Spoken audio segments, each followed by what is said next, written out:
പ്രതിദിന ചിന്തകളുടെ 76-ാം അധ്യായത്തിലേക്ക് ഏവർക്കും ഹൃദ്യമായ സ്വാഗതം. സാങ്കേതിക നിർവഹണം സൗപർണിക സ്റ്റുഡിയോ മുക്കം. അവതരണം കെ.വി. പ്രസാദ് മുക്കം.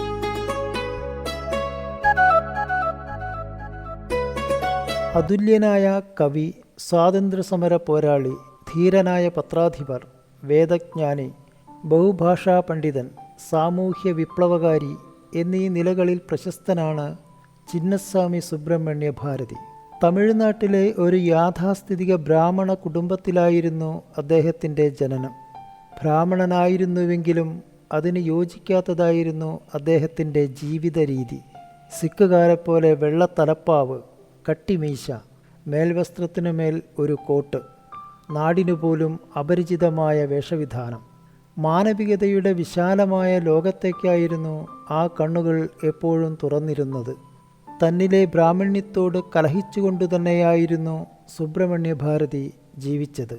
ജാതിപ്പേർ ഉപേക്ഷിച്ചു, പൂണൂൽ മുറിച്ചു കളഞ്ഞു. മറ്റു മതസ്ഥരുടെ ചടങ്ങുകളിലും ആചാരങ്ങളിലും സുബ്രഹ്മണ്യ ഭാരതി പങ്കെടുത്തു. തമിഴ്നാട്ടിലെ തിരുനെൽവേലി ജില്ലയിലെ എട്ടയപുരത്ത് 1882 ഡിസംബർ 11 ചിന്നസ്വാമി സുബ്രഹ്മണ്യ അയ്യരുടെയും ലക്ഷ്മി അമ്മാളുടെയും മകനായി സുബ്രഹ്മണ്യൻ ജനിച്ചു. 5-ാം വയസ്സിൽ അമ്മയും 16-ാം വയസ്സിൽ അച്ഛനും മരിച്ചു. നാട്ടിലെ വിദ്യാലയത്തിൽ തന്നെയായിരുന്നു പ്രാഥമിക വിദ്യാഭ്യാസം. കുട്ടിയായിരിക്കുമ്പോൾ തന്നെ കവിതയിലും സംഗീതത്തിലും കഴിവ് തെളിയിച്ച സുബ്രഹ്മണ്യന് 11-ാം വയസ്സിൽ എട്ടയപുരത്തെ രാജാവ് സമ്മാനിച്ച പദവിയാണ് ഭാരതി. വാഗ്ദേവതയാൽ അനുഗ്രഹീതൻ എന്നാണ് ഇതിൻ്റെ അർത്ഥം. 1897 15-ാം വയസ്സിൽ 7 വയസ്സ് പ്രായമുള്ള ചെല്ലമ്മയെ വിവാഹം കഴിച്ചു. നിരവധി ഇന്ത്യൻ ഭാഷകളും ഇംഗ്ലീഷ്, ഫ്രഞ്ച്, അറബി എന്നീ വിദേശ ഭാഷകളും അദ്ദേഹം സ്വായത്തമാക്കി.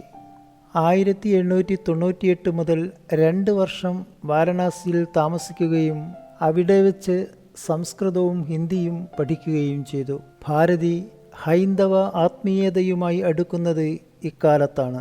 1901 എട്ടയപുരത്ത് തിരിച്ചെത്തിയ ഭാരതി എട്ടയപുരം രാജാവിൻ്റെ കൊട്ടാരം കവിയായി സേവനമനുഷ്ഠിച്ചു. 1904 മധുരയിലെ സേതുപതി ഹൈസ്കൂളിൽ തമിഴ് അധ്യാപകനായി ജോലി നോക്കി. പുറം ലോകത്തെക്കുറിച്ച് നന്നായി അറിയേണ്ടതിൻ്റെ ആവശ്യകത ഭാരതി മനസ്സിലാക്കുകയും പത്രപ്രവർത്തന രംഗത്തും അച്ചടി മാധ്യമങ്ങളിലും താൽപ്പര്യം പ്രകടിപ്പിക്കുകയും ചെയ്തു.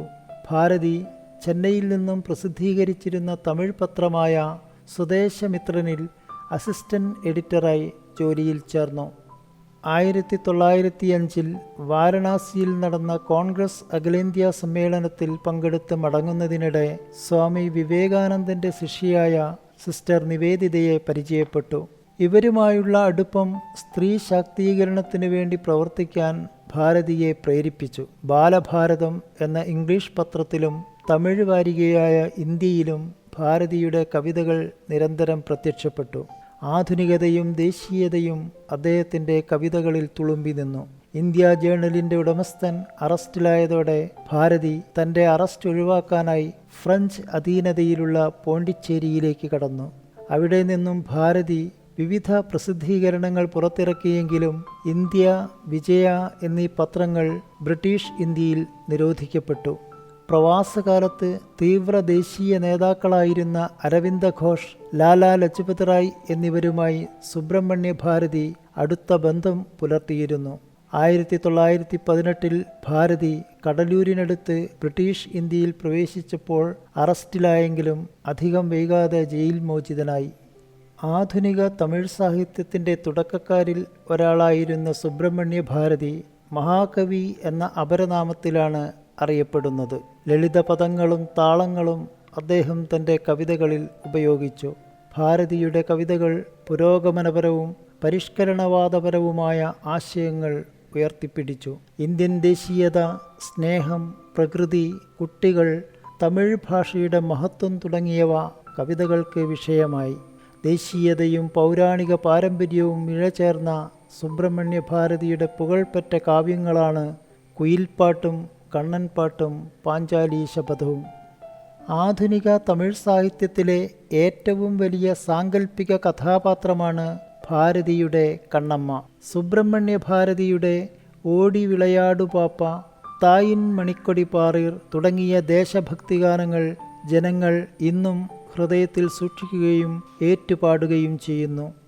ദേശീയ ബോധം തുളുമ്പുന്ന ഒട്ടനവധി ഗാനങ്ങളുടെയും കവിതകളുടെയും രചയിതാവായ സുബ്രഹ്മണ്യ ഭാരതി 1921 സെപ്റ്റംബർ 11 തൻ്റെ 39-ാം വയസ്സിൽ കാലയവനികയ്ക്കുള്ളിൽ പോയി മറഞ്ഞു. പ്രതിദിന ചിന്തകളുടെ ഈ അധ്യായം ഇവിടെ പൂർണ്ണമാവുന്നു.